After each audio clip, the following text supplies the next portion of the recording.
Was a early American artist, stepped forward to really voice the importance of preserving it and started to voice the importance of the idea of a national park system. And people like John Muir were joining with him and bringing Yosemite forward as another place that was worthy of preservation. And so the national park system was established. But that didn't do the whole job. Still, areas were being developed, and even in the national parks, roads were being put in, lodges were being built, tourism was being drawn in and promoted. And so again, there were visionaries that stepped forward to say, well, we really need some places that are roadless and undeveloped and left in their primeval condition. It is hereby declared to be the policy of the Congress to secure for the American people of present and future generations the benefits of an enduring resource of wilderness. For this purpose, there is hereby established a national wilderness preservation system. So the intent of wilderness is basically, in the words of the Act, to preserve a place for present and future generations where man is a visitor who does not remain, where it's non-motorized, where you can escape the sights and sounds of humankind. So it's being preserved both for naturalness and for ecosystems to play out their free processes. No two wildernesses are the same. Each landscape is unique. The landscape of wilderness in the United States is incredibly diverse, and that was by design. Our ranger district has an amazing climatic gradient over 50 miles. We start up on the Cascade Crest, where we have over 100 inches of annual precipitation, and it's a very lush subalpine environment. And then you keep transitioning into what we call the dry forest, which is grand fir, Douglas fir, and ponderosa pine. And as you look across the rest of the landscape in the United States, there's grasslands, many different desert ecosystems. You have everything from high desert, where you'd expect pinyon and juniper, sagebrush, rabbitbrush, to low desert, where you have saguaro, cactuses. There's wilderness in almost every state, so you would expect swamps in Louisiana and the hardwood forests of northern New England and the Great Lakes states. There's wilderness in Florida. And then, of course, you go to Alaska, where you have tundra landscapes and wilderness and the black spruce forest. There's 4 federal land managing agencies, and all 4 of those agencies have wilderness. So there's the United States Forest Service, and that was the original agency. And quickly joining the Forest Service is the National Park Service. Then we also have the Bureau of Land Management and the U.S. Fish and Wildlife Service. So each agency, as it struggles to conceptualize how to manage wilderness, has a little bit different spin on it, because we all have a slightly different mission, and that affects how we manage wilderness.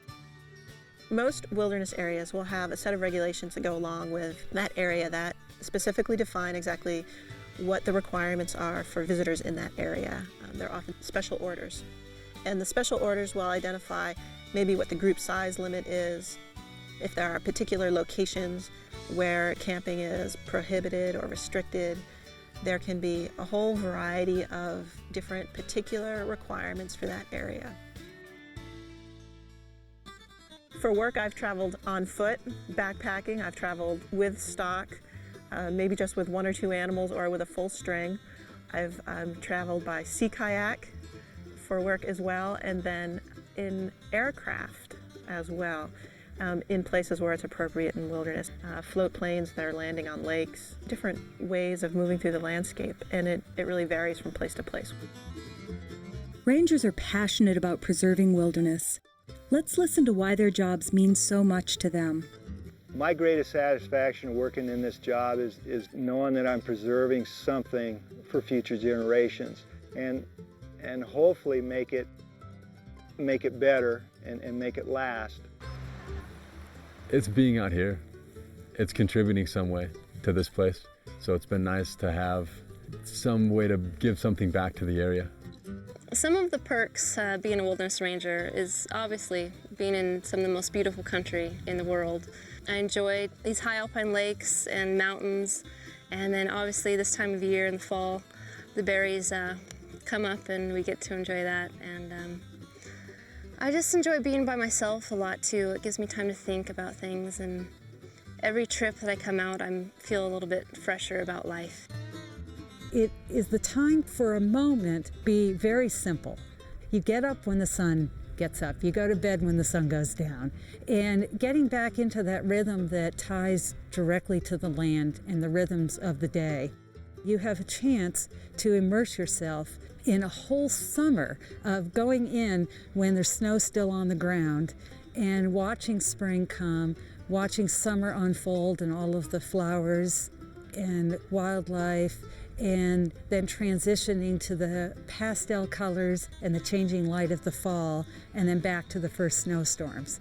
And seeing that change over the seasons is an incredible privilege.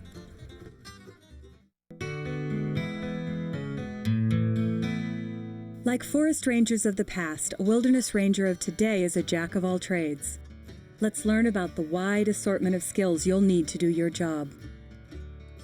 Yeah, I always think of it as two main groups of skills. You've got the physical, carrying the backpack, cutting the log, digging the water bar, carrying the rocks, all those big physical type of skills.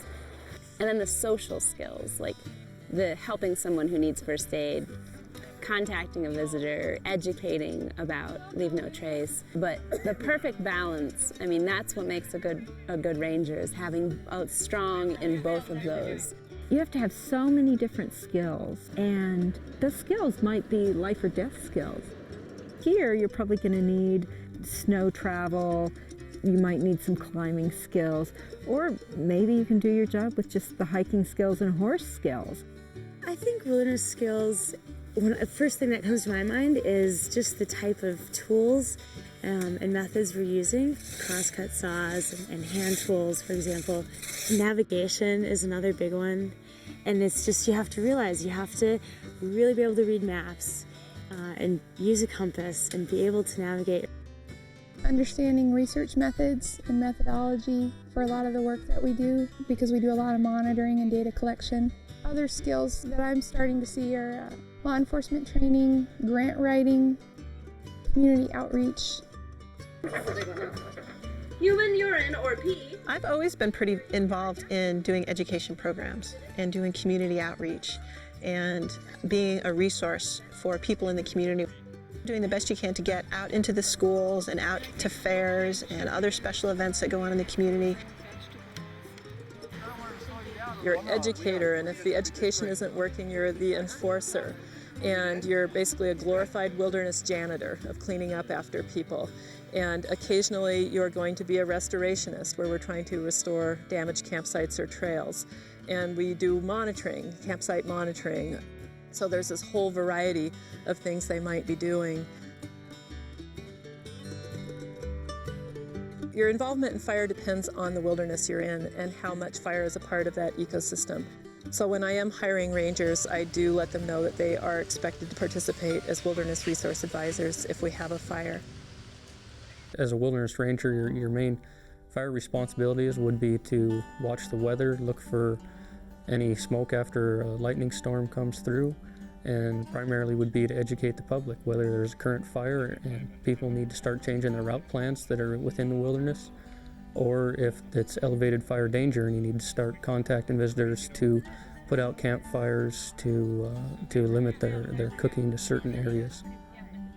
Typically, most wilderness rangers at a minimum will want to have a wilderness first aid certification. And then in addition to that, you can escalate to wilderness first responder, become a wilderness EMT. There are even trained medics that work as wilderness rangers in some locations. How do you decide what gets done when there's so much to do? Here's some advice. When I think back about first becoming a wilderness ranger, the hardest part of it to me was not carrying the weight, it was not being alone, it was not being dirty or remote. It was how to decide how much time do I spend doing trail work, how much time do I spend contacting visitors, how do I make those choices? You do the best you can, come back and talk to your supervisor about it.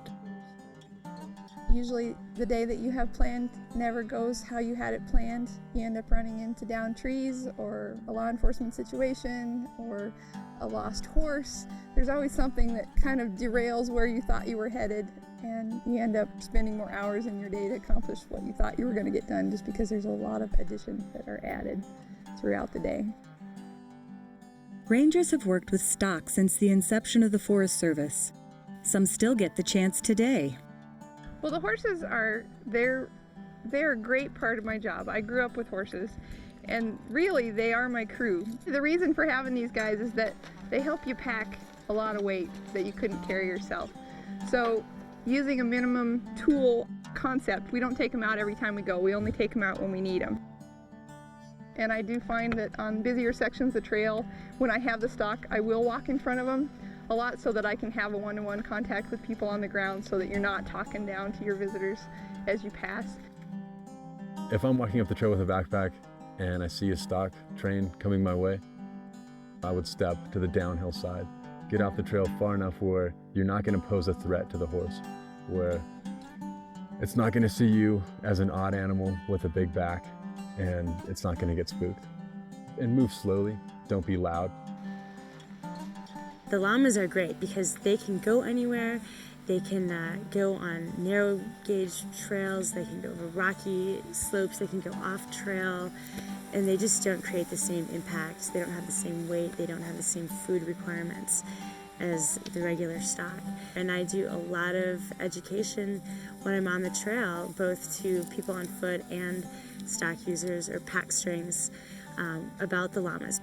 Probably one of the biggest challenges that we have is safely using stock properly and being able to take care of them. You can get hurt awful easily, you can cause a lot of damage very quickly. I've worked with a lot of animals and have had a lot of teachers, and I still consider myself a novice. And so that's probably one of the bigger challenges, is working with the animals, but it's pretty fun too. As a wilderness ranger, a key part of your job will be to meet visitors. Well, we get all kinds of people, and it depends on what areas we're hiking in. We get a lot of day use on some of our trails that have a destination, say within 6 miles. Then we get backpacking use, the typical backpackers of varying skill levels. We have several off-trail routes, a lot of climbing in our wilderness, both rock and alpine. We do get stock use. We get a hunting crowd during hunting season. We have a lot of alpine lakes in certain areas. It's amazing where those folks will go for the opportunity to catch some trout.